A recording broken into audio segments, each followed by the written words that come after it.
कहते हैं कि जब खुदा ज़मीन आसमान बना चुका तो एक दिन उसने अपने दरबार में फरिश्तों के सामने हज़रत आदम के उत्पन्न करने का प्रस्ताव रखा, लेकिन फरिश्तों को यह प्रस्ताव पसंद न आया और उन्होंने इसका विरोध करना आरंभ कर दिया।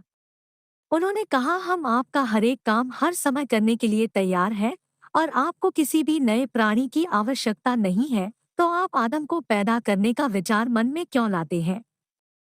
क्या आप जमीन पर ऐसे जीव को पैदा करना चाहते हैं जो वहां झगड़े फसाद करके खून बहाए? हमारी राय में तो आपको आदम के बनाने की कोई जरूरत नहीं है। आगे जैसी आपकी मर्जी। फरिश्तों ने प्रस्ताव स्वीकार न किया तो अल्लाह मियाँ जरा नाराज हो गए और उन्होंने गंभीर होकर उन सबसे कहा, देखो, इस समय आदम का पैदा करना बहुत जरूरी है।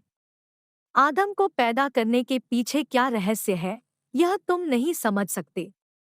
आदम को जरूर पैदा किया जाएगा। इतना कहकर उन्होंने जिब्राइल फरिश्ते को हुक्म दिया, जाओ, जमीन पर से एक मुट्ठी मिट्टी ले आओ जिससे हम आदम को बनाएं।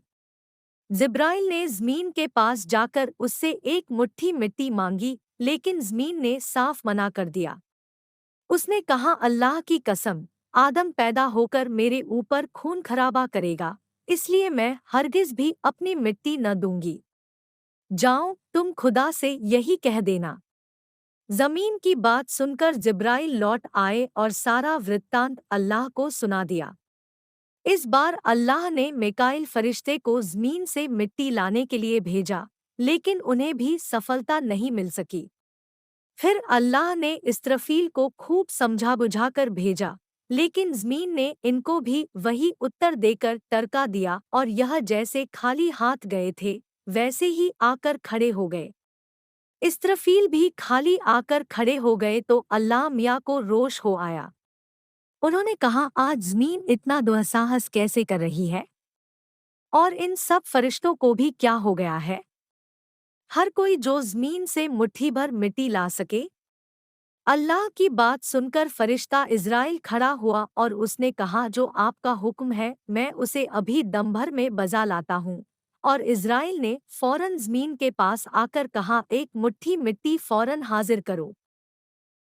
दूसरे फरिश्ते के लौट जाने से जमीन कुछ मुहलगी हो गई थी।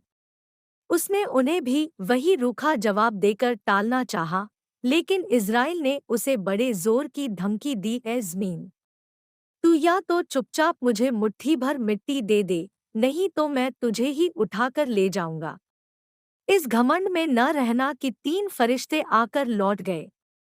मेरा नाम इज़राइल है, मैं अपने खुदा के हुक्म को किसी भी तरह नहीं टाल सकता। बस फिर क्या था, ज़मीन कांपने लगी और चुपचाप एक मुट्ठी मिट्टी लेकर उनके हवाले कर दी। इज़राइल मिट्टी लेकर खुशी खुशी खुदा के पास आए। खुदा उनके इस कार्य से बहुत खुश हुए और पुरस्कार में मलकुल मौत, जान निकालने वाला फरिश्ता, का ओहदा उन्हें दे दिया। फिर वह मिट्टी जहाँ आजकल मक्का नामक नगर है, वहाँ रखी गई और उस पर अल्लाह ने 8 वर्ष तक वर्षा की तो वह शुद्ध हो गई। उसको खुदा ने 40 दिन तक अपने हाथ से मिट्टी गूंदकर आदम का पुतला बनाया। कुछ मिट्टी बची रह गई तो उससे खुदा ने खजूर का वृक्ष बना दिया। फिर वह पुतला 40 वर्ष तक जमीन पर ही पड़ा रहा। 40 वर्ष बाद खुदा ने उसमें जान डालने का हुक्म दिया तो उसकी रूह को ताबूत में रखकर नूर से ढका गया और उस ताबूत को 70,000 फरिश्ते आदम के पास लाए। फिर रूह को कहा गया, वह रूह, तू इस पुतले में प्रविष्ट हो जा। रूह ने कहा, हे अल्लाह, मैं प्रकाशवान हूँ और यह पुतला अंधकार में है, फिर मैं इसमें कैसे प्रवेश करूँ? खुदा ने कहा, नफरत के साथ घुस जा।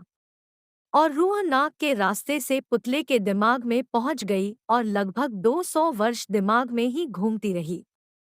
200 वर्ष दिमाग में घूमने के बाद वह शरीर में जिस जिस स्थान पर जाती रही वहाँ वहाँ ही रगोरेशा, मांस और लोहू बनता गया। जब आधा शरीर ठीक हो गया तो हजरत आदम ने आंखें खोल दी और दोनों हाथ पृथ्वी पर टेक कर उठना चाहा, लेकिन शीघ्र ही गिर पड़े। इसलिए खुदा ने कुरान में कहा है कि इंसान जल्दबाज है। जब यह प्राण प्रतिष्ठा हो रही थी तो एक अपूर्व आनंद उमड़ा पड़ रहा था जिसे देखने के लिए सातों आसमान के फरिश्ते एकत्र हो गए थे। अगर आपको हमारी कहानी पसंद आती है तो हमारे चैनल को सब्सक्राइब करें और लाइक, कमेंट और शेयर करें।